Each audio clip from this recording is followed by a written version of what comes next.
Кеш жарық, қымбатты қазақ елі, аман есенсіздер ме? Мен бүгін духовкада пакеттің ішіне салынған күрішті басып көрейін деп жатырмын. Міне алдыменен етімізді маринадтап аламыз. Оған міне кішкене оливковый майын, татығанша тұз, шамамен бір жарым қасықтай болып қалады. 1,5-2 қасық.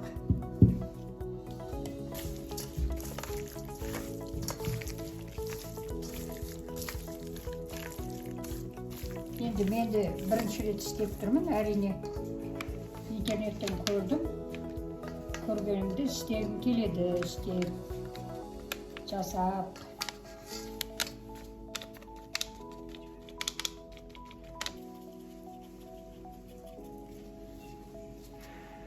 Қара бұрыш, паприка.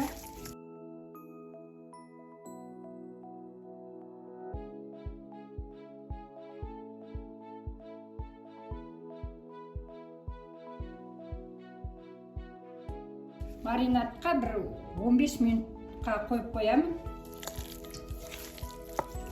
Қымбатты көрермендер, менде бәрі дайын. Міне туралған пиязым, сәбізім, сарымсағым. Енді бірінші кезекте күрішін салып аламыз.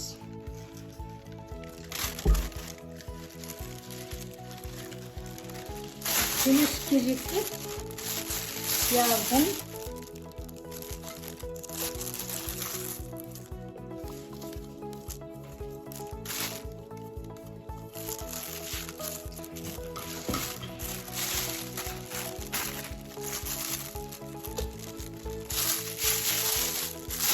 üstüne sәбізім,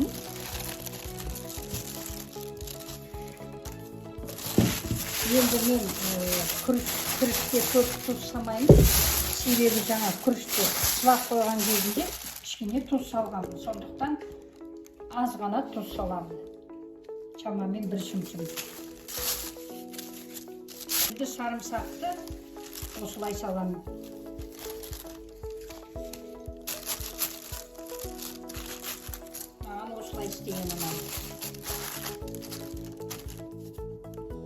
Енді міне маринадтап қойған тауықтың жамбасы.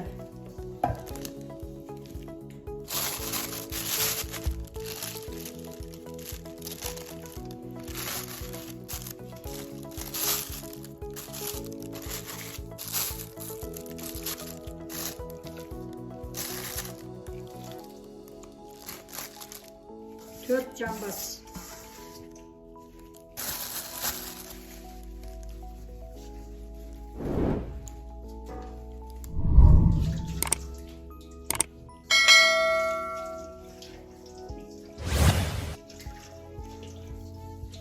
Енді міне маринадты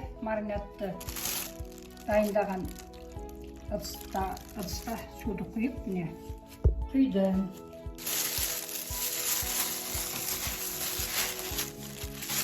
Енді міне тұз ғана аралассын деп пакеттің өзін араластыра беремін.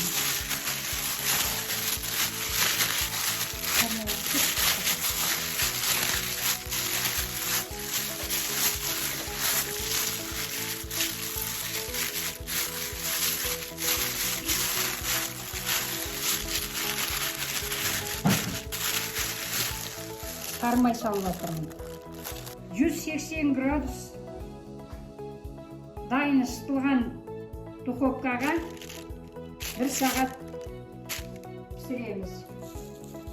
Пакетті кесіп қоямыз.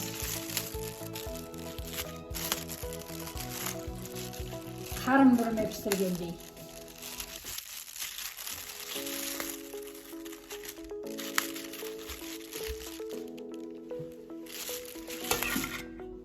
Міне қымбатты көрермендер, палауым дайын болды.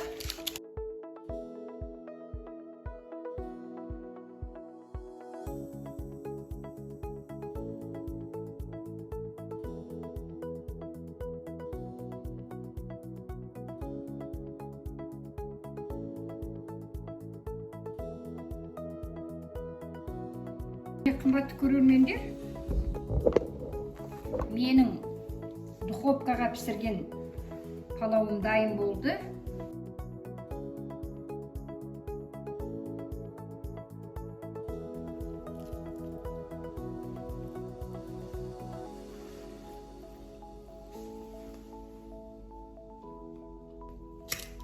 Пісіріп жесеңіздер болады екен. Өте дәмді, жаңағы өз шөлі өзінде сондай жақсы болады екен. Егерде менің духовкаға пісірген палауым ұнап жатса, пікірлеріңізді жазып, лайктарыңызды басып кетіңіздер. Келесі видеода кездескенше аман сау болыңыздар.